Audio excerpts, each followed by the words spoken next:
All right, let's rock and roll.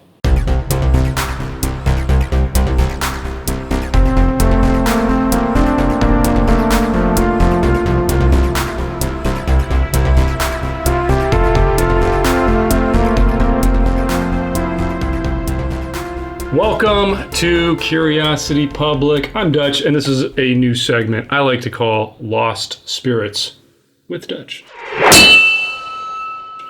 That's right, I'm going to be taking a look at some spirits that are basically no longer available.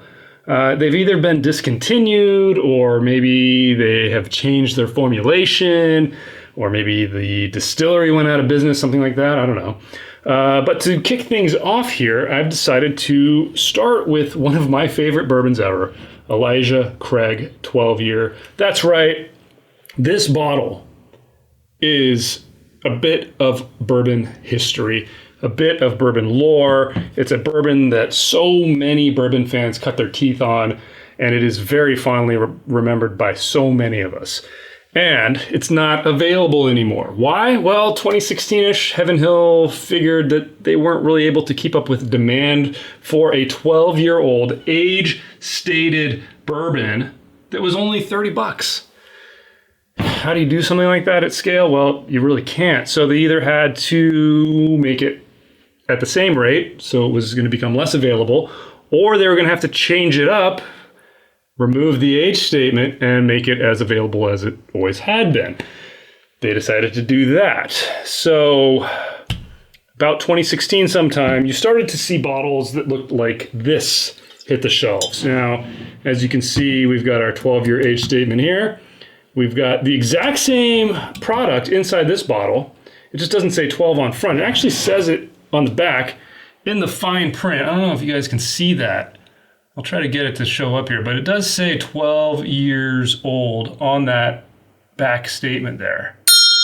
And, this was kind of part one of phasing it out. Part two, they actually kept this front label, and they just removed the 12 from the back. I used to have a bottle of it. We'll try to see if I can throw up a picture of it. But it has almost the same language. They just removed that reference to it being 12 years old. And then finally, maybe about 6 months later, eventually they shifted everything to be in this new product design. Good looking product design, but ultimately it's a different product, and it really does taste different. But I want to keep that one on there. We're going to now give it a taste, and I'll give you some of my tasting notes for Elijah Craig. I've got the wrong bottle in my hand. Let's try that again. I'm now going to give you the tasting notes for Elijah Craig 12 years. See how good that was? Planned it all along. All right. Oh, love that sound.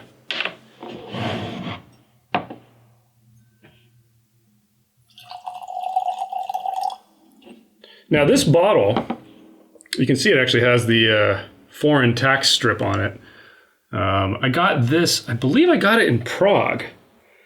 I happened upon a liquor store, and they had this sitting on a shelf, and went in and I think picked up about 3 bottles of it. I've also found it other places on my travels, so you might be surprised where you find it. Even today in 2020, you might get lucky and walk into a liquor store where they've got it sitting in the back on a shelf collecting dust. That's probably not very likely, because I know people are out there looking for this. But I found it in 2019 in Prague, and was pretty surprised that I did. So it still is out there floating around. You might be able to get lucky and find it, but odds are you're just going to have to rely on your memory of what this tasted like. So I'm going to give this a second to open up, and then give you guys some tasting notes.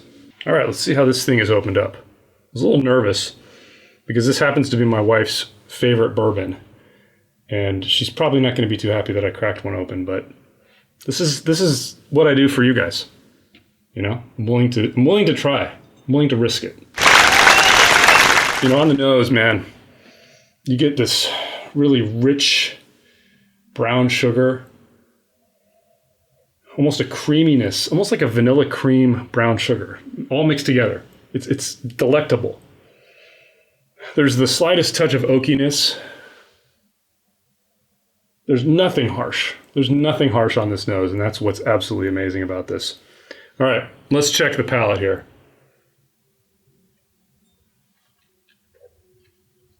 Oh, that's gorgeous.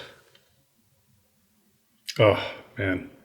There are so few bourbons, for me personally, that get the right balance of oak to sweetness to spice. This one does an impeccable job. Now, there's a lot of bourbons that are well balanced, but you can't really pick out oakiness. This bourbon, you can absolutely pick out oakiness. I mean, the oak is totally present, but it's not off-putting. A lot of the times, if a bourbon gets too oaky, it's almost off-putting. It's a little tannic. It kind of turns your mouth inside out. Elijah Craig 12-year went right up to that line, but it never crosses it. It's just the perfect amount of oak. If you want to be able to taste oak in a bourbon, this is how it should be. The closest thing that I can liken it to off the top of my head is maybe Michter's 10-year single barrel. Now, that's a hard product to find. It's a very expensive product, but I've always thought that it has a nice balance of oakiness to it. You can really taste the oak in it, but it's not off-putting. It blends in well, much like this. So on the palate, you definitely get that oakiness. You get a nice creaminess. It's got a fantastic mouthfeel. You get the sweetness, that brown sugar that you get on the nose really comes through.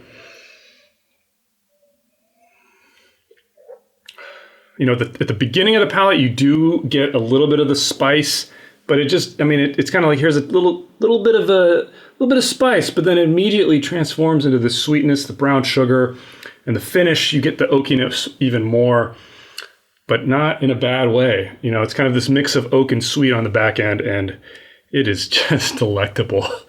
I'm really glad that I'm doing this because it gives me an excuse to crack into this bottle. Now, it's been a while since I've tried the new Coke version, the new formulation of Elijah Craig, so I'm going to do a little side-by-side here. Got another glass and see how different it really is. So I just need a couple sips here of this one. And I've done these blind before and was able to pretty easily distinguish which one was which. They're very different, and yet they're also very similar. It's kind of hard to explain. Let me get into the nose on this real quick. This is the new Coke, the new version of Elijah Craig.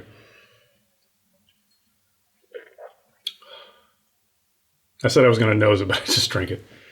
I mean, the nose is it's a lot more muted, you know? You can get a hint of sweetness, a hint of spice. I mean, I almost get no oakiness on the nose. And the same thing with the palate. It's almost like everything has just been turned down. A lot of the same components are there, but they've just been turned down. Like, you can taste a little tiny bit of oakiness, which is nice. That's great. That's fantastic for a readily available, $25 bourbon. This is great. I don't want you to misread this. This is a fantastic bourbon. It's just not the same as the 12 years. So let me go back to the 12 real quick. Just on the nose, I don't have the best nose in the world, but man, this thing has got an absolutely gorgeous aroma to it. And it's just, everything is cranked up. It is just cranked up. Wow, I miss it. I'm going to shed a little tear here, guys, that this is no longer available. But hey, you know what? We deal with it as bourbon lovers and as whiskey lovers. We're always on the lookout for that next new thing. Maybe Heaven Hill will bring it back. And as a side note here, let me get this bottle out of the way here. They do put out a 12-year age stated product still. It's the barrel proof iteration of Elijah Craig. So the barrel proof, you can see that there, it says barrel proof at the bottom. This one cranks in at 131 proof, 65.5% alcohol.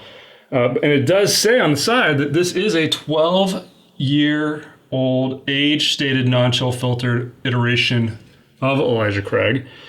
These are fantastic products. MSRP on them is in the $50 to $60 range. They're often marked up quite a bit. But if you really want to know what full, super unleaded version of Elijah Craig tastes like, that's the bourbon for you. They can be a little intense. So if you're newer to bourbon, you might need a little ice or a little water in it. I know Dylan's like somewhere slapping me right now for saying that, but it really you get a ton of flavor in them. It's still different though. This is a very different product than the 12-year that used to exist, but it doesn't exist anymore. That's why we're calling this Lost Spirits. All right, guys, hopefully you've enjoyed this. Please hit that subscribe button if you're new to Curiosity Public. Even if you're not new to Curiosity Public, please hit that subscribe button if you haven't already. It's the best way you can help us out. Hit the thumbs up. Leave us a comment. Have you had Elijah Craig 12-year? Do you miss it? Do you wish that Heaven Hill would bring it back like I do? Let us know in the comments below. And most importantly, stay curious.